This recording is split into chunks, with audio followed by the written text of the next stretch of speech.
Welcome to the Banker Lamp. Please enjoy the video.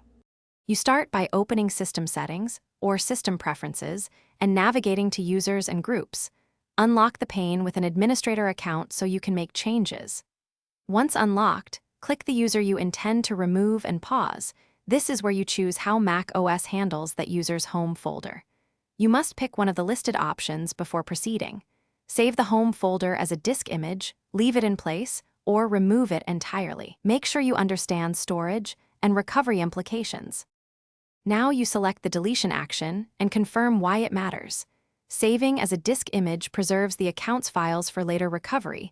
Leaving the home folder keeps files accessible under /users, and deleting immediately reclaims space but destroys data. Once done, click the minus button to begin removal and follow prompts. Mac OS will warn you and may require confirmation. Make sure to double-check the selected option, because restoring a deleted home folder is difficult without. Finish by confirming the account is gone from the users list, and then restart your Mac to ensure system processes update properly. If you kept the home folder, inspect /users to confirm files are present. If you saved a disk image, move it to your backup location.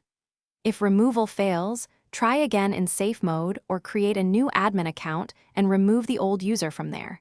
If the system still resists, reset SMC or NVRAM and repeat. This usually resolves permission and account cache issues. Thanks for watching. If this was helpful, leave a like and consider subscribing. See you next time.